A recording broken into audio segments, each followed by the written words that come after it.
Bonjour à toutes et à tous, ça y est, enfin, on y est, j'ai mon troisième Caballero.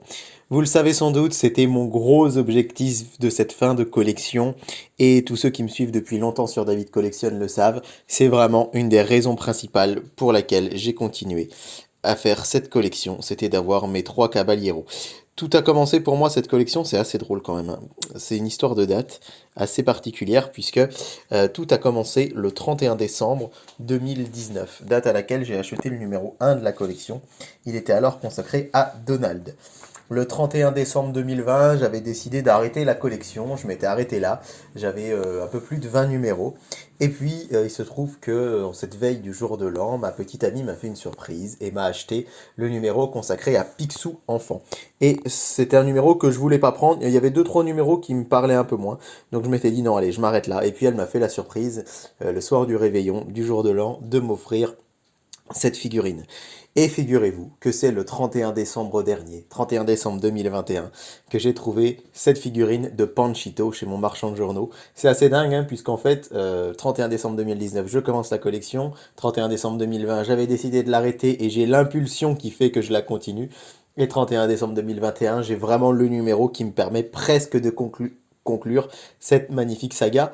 Et c'est d'autant plus drôle que c'est le 31 décembre 2016, alors là on remonte à il y a 5 ans, que j'avais acheté le tout premier numéro de la collection des grands classiques, la collection précédente que j'ai fait, cette fois-ci je l'avais fait intégralement pour les 80 premiers numéros. C'est donc non sans une certaine émotion que je vous présente aujourd'hui Panchito, le troisième des trois Caballeros. Je vous rappelle rapidement dans quel contexte se place ce personnage des trois Caballeros. Alors, je l'ai déjà dit dans la vidéo consacrée à Donald et celle consacrée à José Carioca. Néanmoins, pour ceux qui découvriraient ma collection avec cette vidéo, eh bien, on va faire un bref résumé. On est au milieu des années 40, début des années 40, même plutôt vers les années 40, 41, puis 42. Les studios Disney sont encore tout jeunes pour ce qui est des longs métrages. Ils font des courts métrages depuis un petit moment, hein. Il faut le rappeler. Les premiers courts-métrages, Steamboat Willie, hein, l'apparition de Mickey, c'est en 1928. 1937, c'est la sortie mondiale et le carton immense de Blanche-Neige et les Sept Nains. Et on va arriver là dans une période plus complexe, puisque la guerre mondiale éclate. Elle n'est pas encore tout à fait mondiale au début. Ce n'est que avec l'attaque de Pearl Harbor en décembre 41 qu'elle va se mondialiser. Néanmoins, dans les années 40, évidemment, l'Europe est le théâtre de la guerre, et du coup, les studios Disney sont un peu embêtés puisqu'ils ne peuvent plus exporter leurs films en Europe, et l'Europe était l'un des premiers, vraiment l'un des premiers consommateurs de films Disney. Donc, on cherche une autre solution, un autre territoire à explorer. Et en même temps, le gouvernement des États-Unis va susurrer un petit mot à l'oreille de Walt Disney en lui disant écoutez, on a besoin du soutien de l'Amérique du Sud.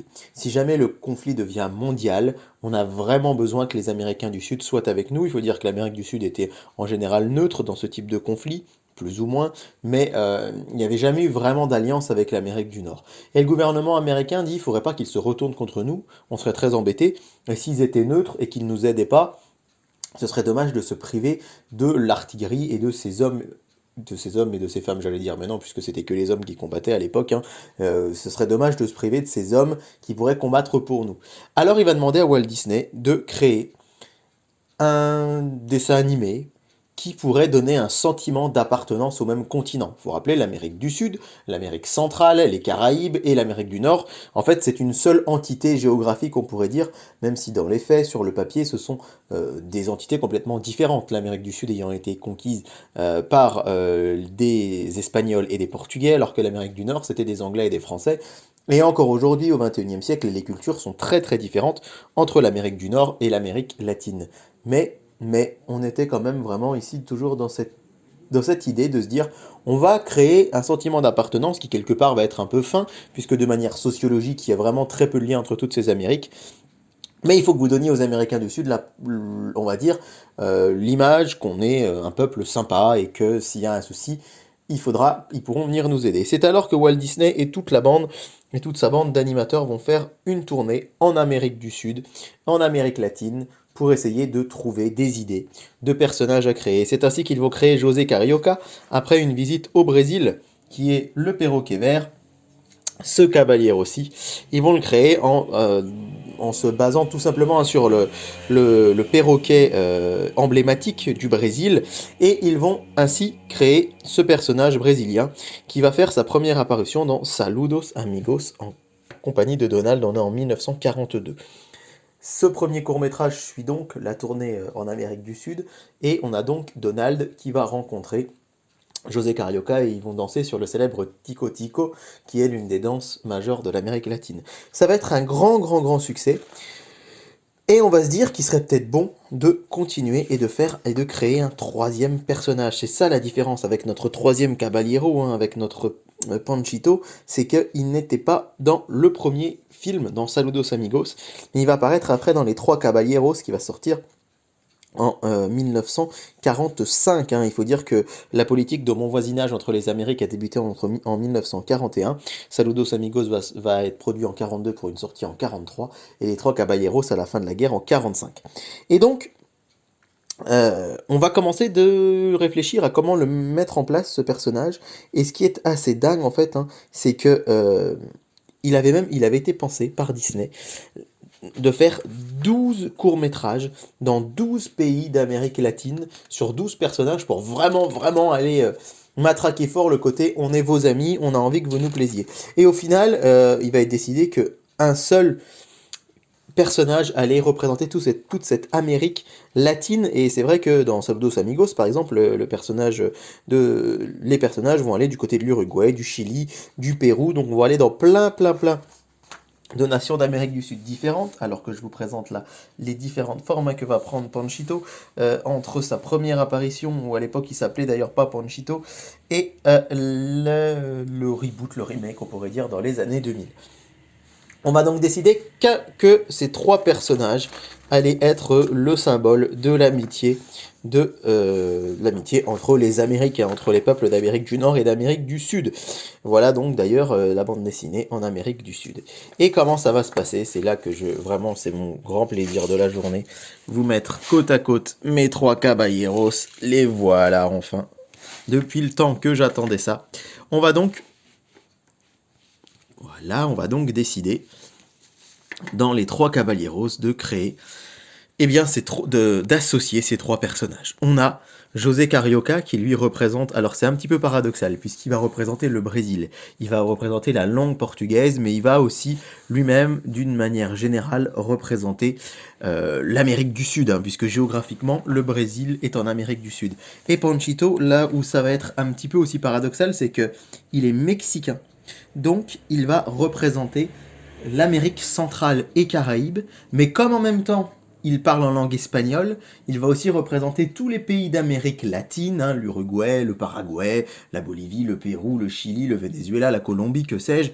Il va aussi tous les représenter en tant que personnages qui parlent une langue espagnole, qui est la langue principale de tous ces autres pays d'Amérique du Sud, à part le Brésil. Ce qui fait que quelqu'un qui habite en Équateur, par exemple, va être à la fois représenté par Panchito, parce qu'en Équateur, on parle espagnol, mais aussi par José Carioca, qui, lui, se situe géographiquement en Amérique du Sud. Alors qu'un Brésilien, lui, va se sentir identifié par José Carioca, parce que il est en Amérique du Sud, et parce qu'il parle portugais. C'est là où je vous dis, il y a quand même ce petit, pas paradoxe, mais disons que quand on est en Amérique centrale, on se sent représenté par Panchito. Quand on est en Amérique du Sud et qu'on parle espagnol, on se sent aussi représenté par Panchito.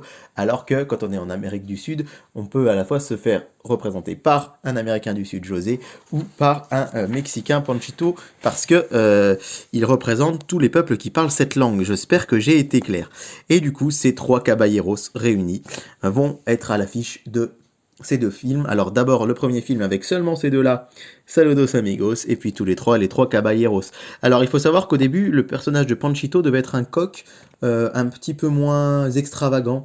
Mais au final, on a décidé de complètement changer son look. C'est un charro, hein. Un charro, c'est un une sorte de cow-boy mexicain, et c'est vrai que du coup ce personnage il est haut en couleur, et puis on s'est dit que le bleu, le vert et le rouge s'associaient très bien. Il y a eu un moment, je crois, on a pensé le faire jaune, mais on a déjà du jaune hein, sur nos autres personnages, parce qu'évidemment les pattes, les palmes plutôt, le bec sont jaunes, et du coup là vraiment avec cette couleur rouge on a vraiment les trois identités, l'Amérique centrale, l'Amérique du Nord et l'Amérique du Sud, avec ce personnage de Donald au milieu qui va être bourré de clichés. Et très drôle, les Américains vont se moquer d'eux-mêmes, hein, les Américains, quand je dis les Américains, je parle des Américains du Nord, bien sûr, ils vont se moquer d'eux-mêmes avec un personnage volontairement extravagant pour passer vraiment pour des sympathiques auprès de l'Amérique du Sud, et c'est ce qui a fait effectivement le charme de ce personnage. Voilà, j'espère que cette vidéo vous aura plu. Pour moi, ça montre un accomplissement, ça montre aussi un petit peu d'argent dépensé, hein, puisque vraiment, sans les trois Caballeros, je pense qu'il y a très longtemps que j'aurais arrêté cette collection.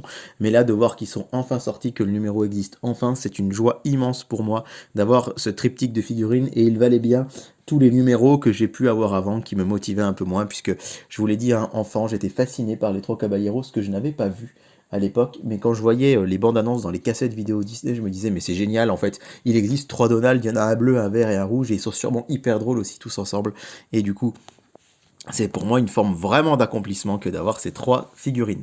On se retrouvera pour une dernière vidéo la semaine prochaine sur Donald Paladin. J'ai hésité un moment à prendre ce dernier numéro, et puis je le trouve sympa, et je me dis que vraiment c'est sympa de se dire que tout a commencé avec Donald en décembre 2019 avec ce numéro 1, et que tout va se finir avec Donald aussi dans ce numéro 49. Je n'irai pas au-delà. Je vous l'ai dit, je vous l'ai annoncé depuis très longtemps, puisqu'à l'origine, je voulais prendre maximum 20 numéros. J'en ai pris 49, c'est déjà énorme. Mais bon, ces trois Caballeros valait bien qu'on aille jusqu'au bout.